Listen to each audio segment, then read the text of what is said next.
Le rallycross, discipline de sport automobile née au milieu des années 60 en Angleterre, est par la suite importée en France 10 ans plus tard par le pilote Michel Hommel. Cette discipline se pratique sur un circuit fermé, alternant un revêtement en terre et en asphalte, avec des voitures similaires au rallye. Il existe 3 catégories, différenciées par la puissance des voitures. Le Touring Car, le Super 1600 et la catégorie Reine, le Supercar. Les courses de rallycross sont à la fois courtes et très intenses, car les 5 pilotes partent de front et doivent effectuer 4 tours, ne durant souvent pas plus de 1 minute chacun. Le format très spectaculaire du rallycross en fait un sport très moderne, en plein essor. 1er septembre 2014, dans 5 jours, Loéac, petit village de Bretagne et berceau du rallycross en France, accueillera pour la première fois une manche de championnat du monde. 10 saisons déjà que Jérôme Grosset-Janin sillonne les circuits de rallycross. Le pilote originaire de Salanches, en Haute-Savoie, est initié au sport automobile à 18 ans par son mentor, Éric Arpin, alors pilote de course sur glace. Mais c'est ici même, à Loéac, qu'il a participé à sa première course, il y a plus de 9 ans. C'est donc pour lui un événement très particulier.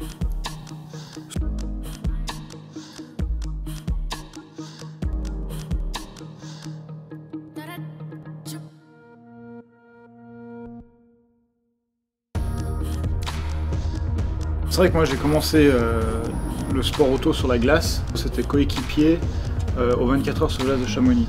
Et c'était avec un monsieur qui s'appelle Éric Arpin et qui m'a emmené avec lui. Et on a fait ensemble 1 ou 2 courses sur glace. Et ça m'a aidé à savoir où j'en étais et ce que j'avais comme possibilité.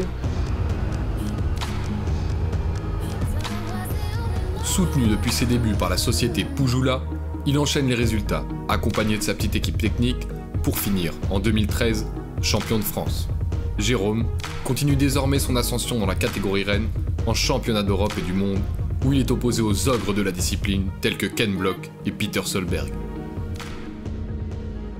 Quand j'avais 18 ans, j'étais vraiment j'étais passionné. De toute façon, je suis passionné, j'aime la compétition, j'aime conduire, mais j'étais à des années-lumière de m'imaginer que j'avais ce genre de capacité en moi, quoi.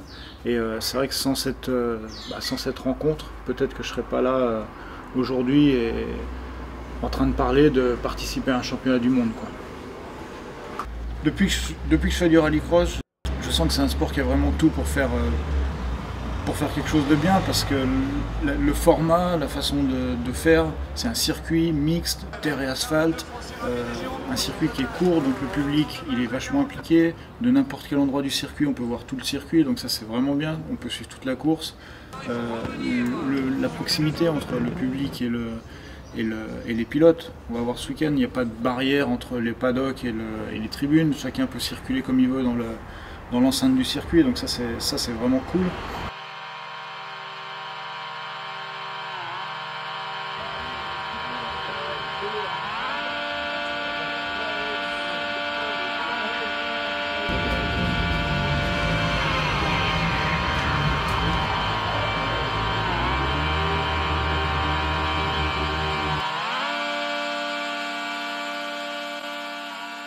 Premier grand rendez-vous en cette veille de qualification, le tirage au sort qui détermine les 5 pilotes de la première manche et l'ordre de départ. Sous la tente officielle, la tension est palpable, mais Jérôme reste malgré tout confiant.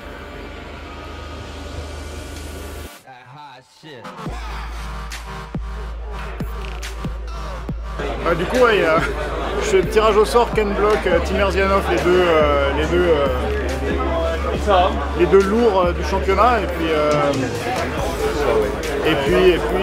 je me souviens plus, Jos Janssen, enfin ouais, je suis en plein milieu en fait, donc on verra ce que ça va donner le départ de la première qualif, mais ça risque d'être chaud bouillant.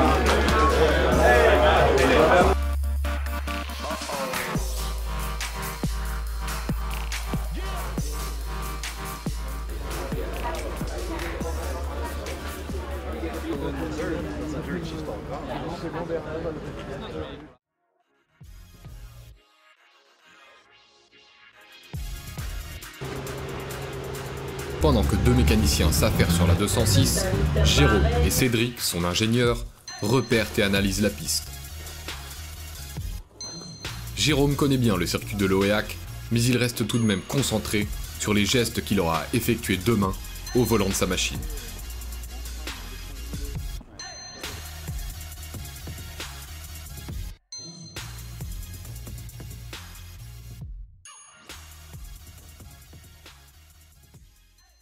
Samedi 6 septembre, jour de qualification. 4 manches qui permettront de sélectionner les 12 pilotes qui participeront à la demi-finale. Le départ de chaque manche se fait en fonction de l'ordre d'arrivée de la manche précédente.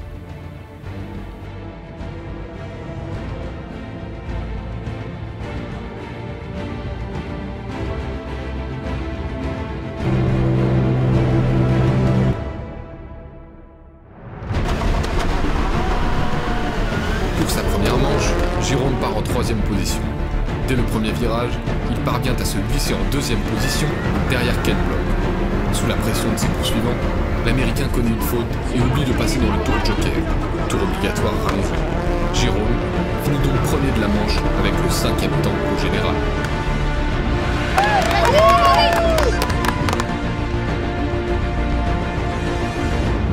Ça a cogné fort au départ.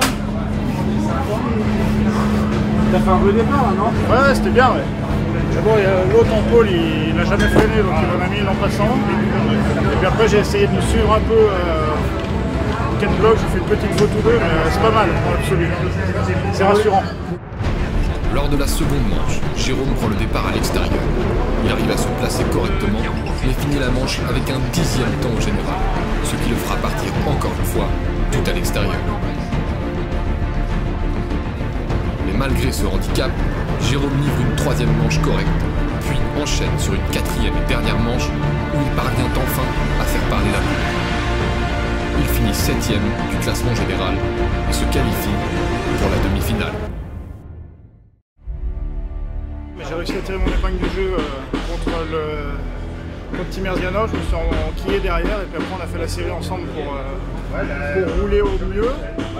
Et puis ça donne un 7e temps général et je pense qu'on est 6e au cumul des qualifs. Donc c'est une qualif pour une bonne place en demi-finale. Donc maintenant il y a encore une course à voir. Et puis voilà, on verra tout à l'heure. Le sport auto, c'est ce qu'on voit et ce qu'on médiatise, c'est la course en elle-même. Donc on voit le départ, la performance sur la piste et puis l'arrivée, mais c'est vraiment, on voit que ça. Mais en fait c'est vraiment une histoire de... Il y a beaucoup d'hommes derrière tout ça, il y a une équipe technique, il y a mes partenaires, on est toujours entouré de plein de monde et sans tous ces hommes, tout ça, ça n'existerait pas. Tout seul je ne pourrais pas préparer et arriver à un tel niveau de performance sans avoir toutes ces compétences autour de moi, donc c'est sûr que il y a le pilotage, il y a la voiture, mais il y a aussi plein d'autres facteurs, plein d'autres hommes qui rentrent en compte. Et j'ai notamment avec moi une équipe vraiment pointue.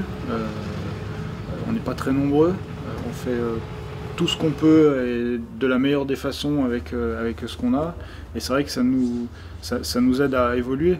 On est 3 réels autour de la voiture, donc c'est pas extravagant pour une équipe de championnat du monde, mais c'est 3 personnes qui sont vraiment hyper pointues dans leur domaine, avec de bonnes compétences.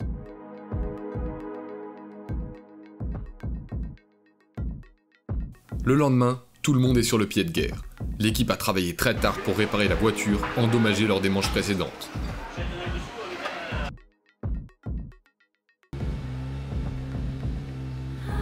En rallycross, les demi-finales se courent à 6, réparties en 3 lignes de 2 voitures.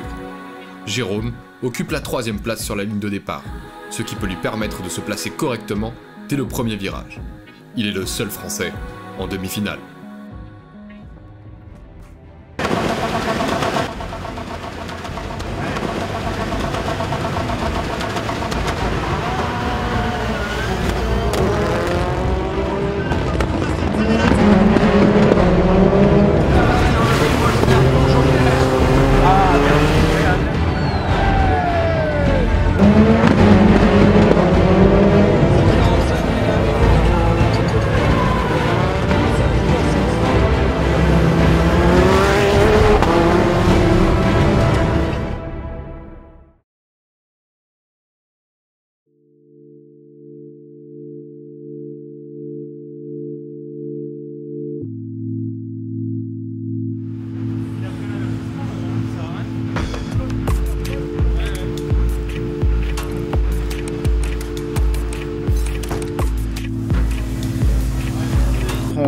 quatrième manche, c'est vrai que malgré ce couloir vraiment négatif, j'ai réussi à faire un très bon départ et une belle série qui m'a reclassé dans les 6.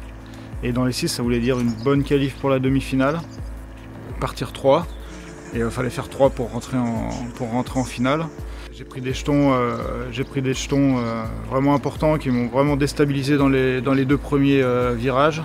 Et puis dans le 3e virage, en fait, je fais le choix de prendre le tour joker pour essayer de me sortir un peu du feu, de l'action et essayer de me faire un décalage pour pouvoir gérer ma position. À l'entrée du tour joker, je me suis fait définitivement couper en 2. J'ai manqué de passer sur le toit et puis du coup après je suis reparti et avec un pneu crevé. Je me suis amusé, je fais le spectacle pour le public et pour que tout le monde soit content.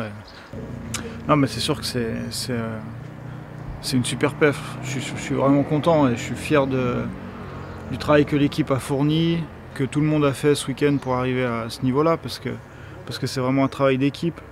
Et avec nos moyens, on s'est mis au milieu des mastodontes du championnat du monde. On a montré qu'on était là. Avec notre petite structure, on s'est positionné, on s'est placé. Voilà, on sort 6 au bout des qualifs. Premier français, bon, c'est plutôt agréable. Ouais.